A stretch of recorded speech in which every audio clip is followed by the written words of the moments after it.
Hello friends, welcome to my channel crazy knowledge. तो friends, आज के इस वीडियो में हम सभी लोग जानेंगे कक्षा 10 हिंदी 2024 बोर्ड एग्ज़ाम सभी महत्वपूर्ण बहुविकल्पीय प्रश्न। तो आज के इस वीडियो में हम सभी लोग जानेंगे बहुविकल्पीय प्रश्न, जो कि बहुत ही ज़्यादा इम्पॉर्टेंट क्वेश्चन है। ये सब आपके एग्ज़ाम में 100% गारंटी के साथ ही पूछे जाएंगे। तो चलिए फ्रेंड्स, वीडियो को स्टार्ट करते हैं। आचार्य रामचंद्र शुक्ल किस युग के लेखक हैं? ऑप्शंस ऐसे ही आएगा। ऑप्शंस आपको 4 दिए जाएंगे: शुक्ल युग, द्विवेदी युग, शुक्लोत्तर युग और भारतेंदु युग। देख लीजिए, शुक्ल और शुक्लोत्तर युग में लोग कंफ्यूज हो जाते हैं कि दोनों एक ही है, बट ये अलग अलग है। शुक्ल युग अलग है, शुक्लोत्तर अलग है। तो आपका सही आंसर होगा शुक्ल युग के लेखक हैं। आचार्य रामचंद्र शुक्ल युग के लेखक हैं। गबन की विधा है, इनमें से गबन की विधा कौन है? ऑप्शंस दिया हुआ है नाटक, बी दिया हुआ है एकांकी, सी दिया हुआ है उपन्यास और डी दिया हुआ है कहानी। तो इस क्वेश्चन का सही जवाब होगा फ्रेंड्स उपन्यास। गबन की विधा उपन्यास।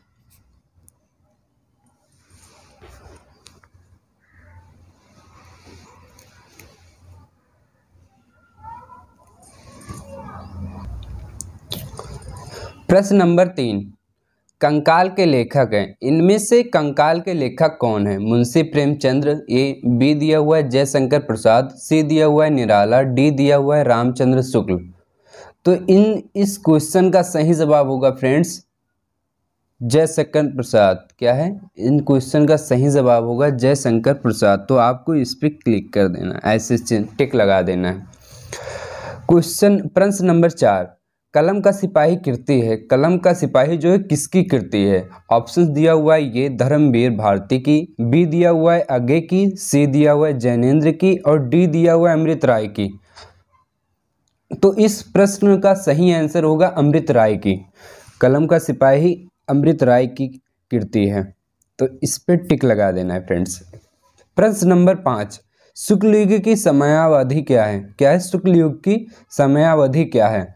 ऑप्शन ये दिया हुआ है 1900 ईस्वी से 1918 तक, बी दिया हुआ है 1919 ईस्वी से 1938 तक, बी दिया हुआ है 1936 ईस्वी से 1943 तक, डी दिया हुआ है 1850 ईस्वी से 19 तक।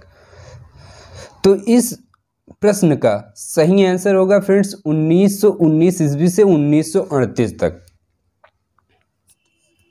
इस प्रश्न का सही जवाब होगा 1919 ईस्वी से 1938 तक। प्रश्न नंबर 6, साकेत रचना है। साकेत किसकी रचना है? ए दिया हुआ है महादेवी वर्मा की, बी दिया हुआ है सुमित्रा नंद पंत की, सी दिया हुआ है जयशंकर प्रसाद की, डी दिया हुआ है मैथिली शरण गुप्त की। तो इसका सही क्वेश्चन होगा, इसका सही आंसर होगा फ्रेंड्स मैथिली शरण गुप्त की। साकेत मैथिली शरण गुप्त की है। तो इस पे आपको ऐसे ही टिक लगाना रहेगा। और प्रश्न नंबर 7, महादेवी वर्मा कवयित्री हैं। क्या है? महादेवी वर्मा किसकी कवयित्री हैं? तो ऑप्शंस आपको 4 ऐसे दिए जाएंगे। ये मोस्ट इंपॉर्टेंट क्वेश्चन है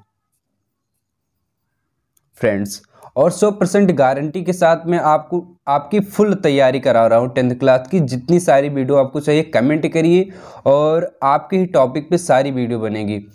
तो महादेवी वर्मा कवयित्री हैं प्रगतिवाद युग की, बी दिया हुआ है द्विवेदी युग की, सी दिया हुआ है छायावाद युग की और डी दिया हुआ है प्रयोगवाद की। तो इसका सही आंसर होगा फ्रेंड्स छायावाद युग की।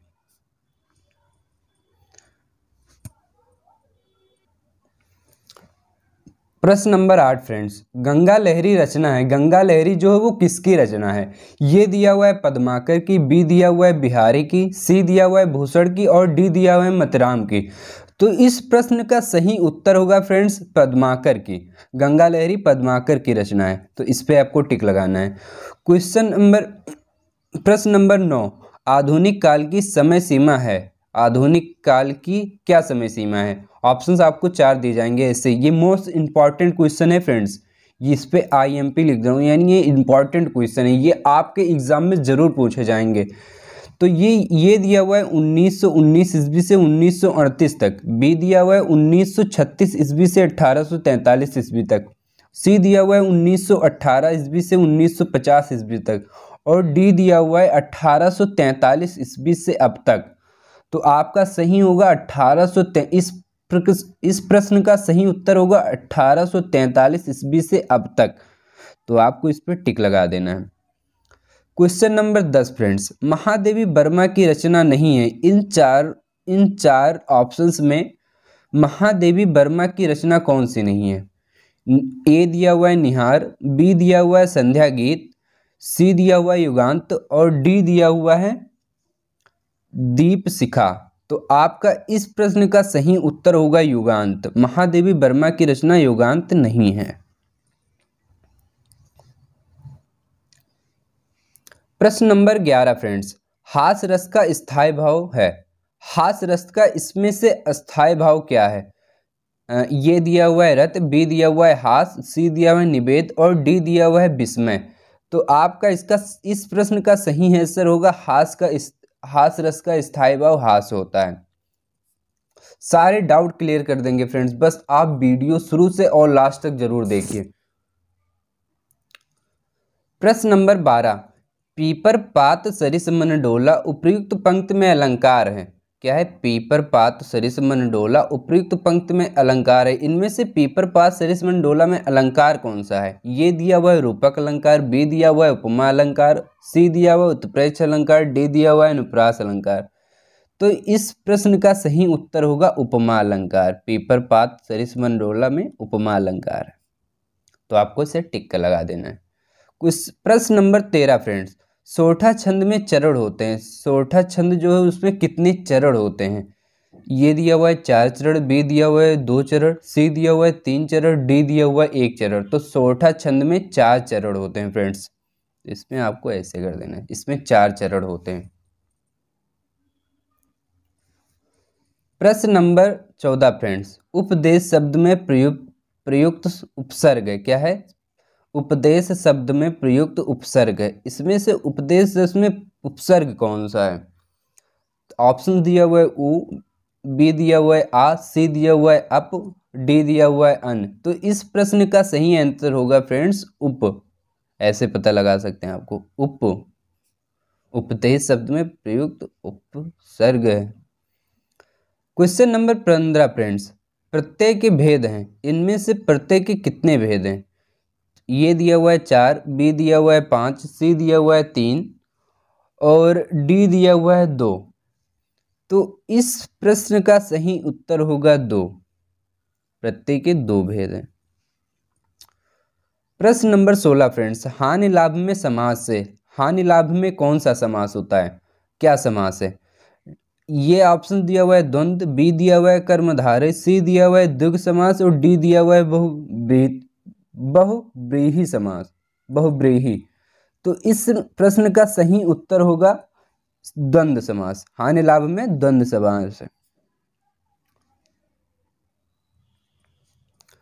प्रश्न नंबर 17 फ्रेंड्स, मछली का पर्यायवाची है। इनमें से मछली का पर्यायवाची क्या है? देखिए कितना सरल क्वेश्चन है और कितना बहुत से लोग इसी में कंफ्यूज हो जाते हैं। मछली का पर्यायवाची क्या होगा? ये दिया हुआ है द्विज समास। बहुत सारे पर्यायवाची आपको पढ़ के जाना है फ्रेंड्स, उसमें से कोई आ सकता है। मछली का पर्यायवाची है, ये दिया हुआ है द्विज समास, बी दिया हुआ है मीन और सी दिया हुआ है रचना और डी दिया हुआ है मोड़। तो इस प्रश्न का सही आंसर मछली का पर्यायवाची होगा मीन। आपको ऐसे आएंगे। देखिए फ्रेंड्स, ये मोस्ट इंपॉर्टेंट क्वेश्चन है। प्रश्न नंबर 18 फ्रेंड्स, यद्यपि में कौन सी संध है? क्या है? यद्यपि में कौन सा संध है? ये दिया हुआ है आयाद संध, बी दिया हुआ है दीर्घ संध और सी दिया हुआ है यड़ संध और डी दिया हुआ है वृद्ध संध। तो इस प्रश्न का सही उत्तर होगा यड़ संध। यद्यपि में यड़ संध है। प्रश्न नंबर 19, मधु शब्द का द्वितीय विभक्ति बहुवचन रूप है। मधु शब्द का द्वितीय विभक्ति बहुवचन रूप है। ये दिया हुआ है मधुने, बी दिया हुआ है मधुना, सी दिया हुआ है मधुनी और डी दिया हुआ है मधुनी। तो इसका सही आंसर होगा फ्रेंड्स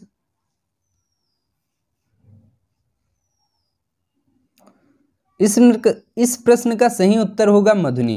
ये डी वाला आपका सही आंसर है। प्रश्न नंबर 20 फ्रेंड्स, पठताम्ब धातु का वचन एवं पुरुष है। पठताम्ब धातु का वचन एवं पुरुष है।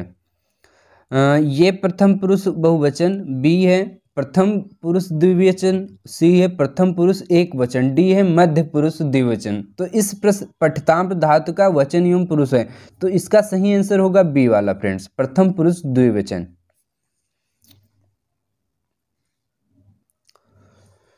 फ्रेंड्स अगर आपको वीडियो अच्छी लगी तो वीडियो को लाइक शेयर और कमेंट करें, और जिस टॉपिक पे आपका कोई डाउट हो तो वीडियो में कमेंट करें, उस टॉपिक पे आपकी सारी वीडियो बन जाएगी। जिसकी वीडियो आपको चाहिए, फिजिक्स केमिस्ट्री सारे चीज़ की तैयारी, 10th के फुल तैयारी इस चैनल पे कराए जाते हैं। अगर चैनल पे आप नए हो तो चैनल को सब्सक्राइब कर लें, और जिस चीज़ की वीडियो आपको चाहिए उसमें कमेंट करें।